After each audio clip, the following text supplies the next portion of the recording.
Subscribe कीजिए science first channel को और लेटेस्ट साइंस एवं फिजिक्स के वीडियो सबसे पहले देखने के लिए बेल आइकन को दबाना ना भूलें। साथ ही पूरी नॉलेज के लिए वीडियोज को अंत तक देखें, लाइक, कमेंट एवं शेयर करना ना भूलें।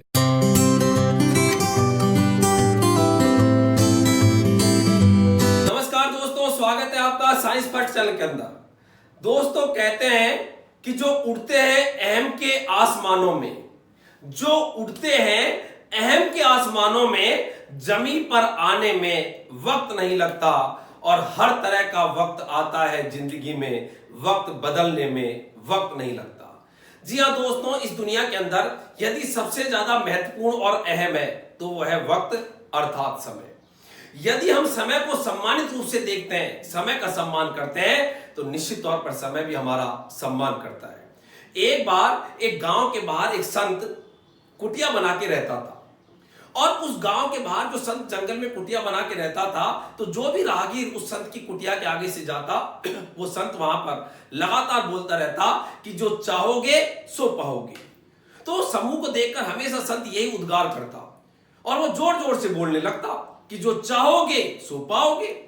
अब वहां पर जो भी राहगीर, जो भी व्यक्तियों का समूह, जो भी ग्रामीण वहां से गुजरते, उस संत को मूर्ख समझते कि ऐसे भी कोई होता है क्या कि जो भी हम चाहते हैं वही जिंदगी के अंदर हो।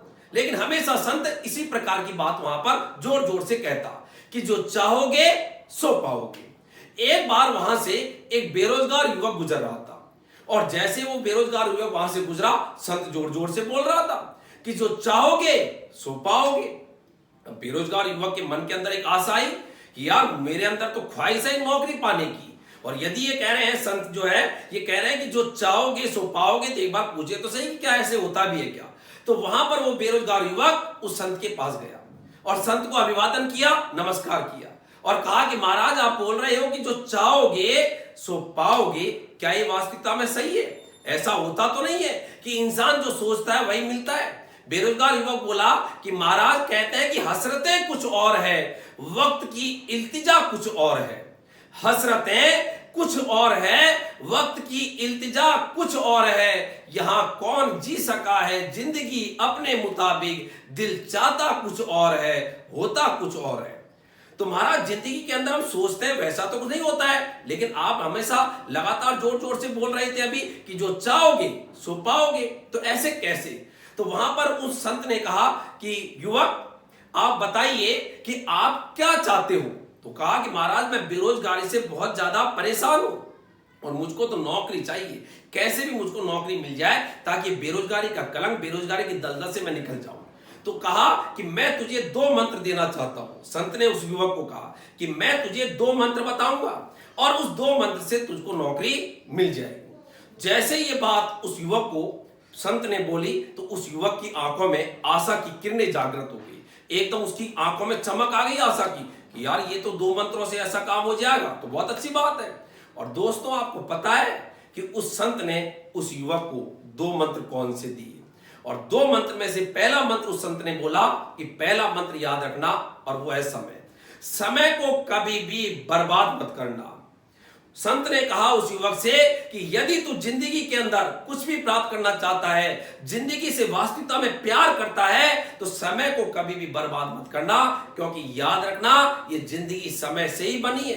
तो हमेशा समय जो तुझसे चाहता है उस समय का हमेशा सम्मान करना। तो ये तो पहला मंत्र याद रखना कि तू समय को हमेशा सम्मानित रूप से देखना, समय जैसी डिमांड करता है वैसा काम करना। और दूसरा मंत्र यह है कि कई बार हम लगातार काम करते रहते हैं और एक लंबे समय के बाद में भी असफलताएं मिलती है, तो दूसरा मंत्र याद रखना कि असफलताओं के बाद में तू कभी भी धैर्य मत खोना। तो दूसरा मंत्र दिया था धैर्य, पैसेंस, धैर्य रखना हमेशा। ये कई बार हमको असफलताएं मिलती है और असफलताओं के बाद में हम टूट जाते हैं कि अभी हमसे अब ये काम नहीं होगा, और ऐसी स्थिति में दूसरा जो तुझे मैं मंत्र दे रहा हूं वो है धैर्य, जो तुझे उससे बचाएगा। और तू हमेशा इन दोनों को ध्यान में रखना, तू जो चाहेगा वही पाएगा। और इन मंत्र को लेकर वो युवक चला गया और मंत्र ने उस संत की दोनों बातों को वहां पर मन के अंदर अध्यारोपित करके उसके मुताबिक काम करने लग गया और वो पढ़ाई के अंदर लग गया। और पढ़ाई करने के बाद में उसको असफलताएं मिलती।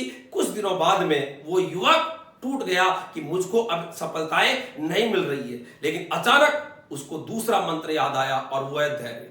कि संत ने कहा था कि असफलताओं के बाद में भी तुझे धैर्य रूपी कवच को धारण करके रखना है, ताकि कभी भी उस धैर्य रूपी कवच से तू कभी भी टूटे नहीं। तो एकदम उसको याद आया कि संत ने मुझको दूसरा मंत्र धैर्य दिया था, और उस धैर्य के मुताबिक उसने अपने मन के अंदर जो भी टूटने की जो काबिल उसके अंदर जो डेवलप चीजें हो गई थी, उनको उसने दूर कर दिया और वापस वो पढ़ाई के अंदर लग गया।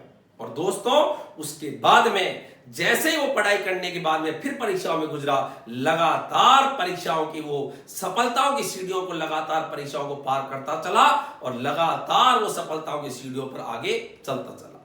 दोस्तों, ये जो वाकया है ये जिंदगी में हमको सिखाता है कि हमको हमेशा समय का सम्मान करना चाहिए, और कई बार समय यदि हमको अपनी अपेक्षित चीजें शुरुआत में नहीं देता तो कभी भी हमको धैर्य नहीं खोना चाहिए। कभी भी हमको यह नहीं करना है कि जिंदगी के अंदर हम बैठे रहें, इंतजार करते रहें कि ठीक है कि समय के अनुकूल होगा। याद रखना कि हमेशा एक एक पल जिंदगी का महत्वपूर्ण है। इसलिए जो भी काम आपको दिए गए हैं, जो भी दायित्व दिए गए हैं, उन दायित्वों को पूरा करने के लिए लगातार अपने समय को काम में ले। क्योंकि याद रखना कि इंतजार करने वाले को सिर्फ इतना ही मिलता है जितना कोशिश करने वाले छोड़ देते हैं। तो हमेशा आपको कोई भी चीज को करने के लिए तुरंत प्रेरित होना चाहिए, तुरंत उसके अंदर अपना जोश और अपनी ताकत इस्तेमाल करनी चाहिए। क्योंकि याद रखना, वक्त का खास होना जरूरी नहीं है, वक्त का खास होना जरूरी नहीं है, खास लोगों के लिए वक्त होना जरूरी है। और यदि हम वक्त अर्थात समय और उसके साथ साथ धैर्य दोनों के यदि हम साथ में लेके चलते हैं तो निश्चित तौर पर जो चाहेंगे वही हम पाएंगे। इसलिए उस संत की बात बिल्कुल सही है कि जो चाहोगे सो पाओगे। इसलिए याद रखना दोस्तों, इस जिंदगी का खेल तो हमेशा चलता रहेगा, लेकिन सवाल यह है कि जिंदगी तुमसे खेल रही है या तुम जिंदगी से खेल रही हो। इसलिए जिंदगी हमारी बेहतर हो, हमारे अनुकूल हो, उसके लिए आवश्यक है कि हम जैसा समय वर्तमान में हमसे डिमांड करता है उसी के मुताबिक हम काम करें। क्योंकि आपने सुना भी होगा कि वक्त किसी का सगा नहीं होता, वक्त किसी का सगा नहीं होता, और तकलीफ तो यह है कि यह कभी बूढ़ा भी नहीं होता। इसलिए आज जो मैंने वाक्य बताया, जिसमें संत ने ये जो दो बातें बताई कि समय का हमेशा सम्मान करो और हमेशा धैर्य का कवच अपने साथ में रखो, तो निश्चित तौर पर आप भी यदि इन दोनों मंत्रों का पालन करोगे तो आप अपने माँ बाप की ख्वाहिशों और अपने मन के अंदर उठने वाली अभिलाषाओं को निश्चित तौर पर आप प्राप्त करोगे, और आप अपनी अपेक्षित सफलता के अंदर अपने आप को शीर्ष स्थान पर अपने आप को स्थापित करोगे। आगे आपसे फिर मुलाकात होगी। धन्यवाद। जय हिंद, जय भारत।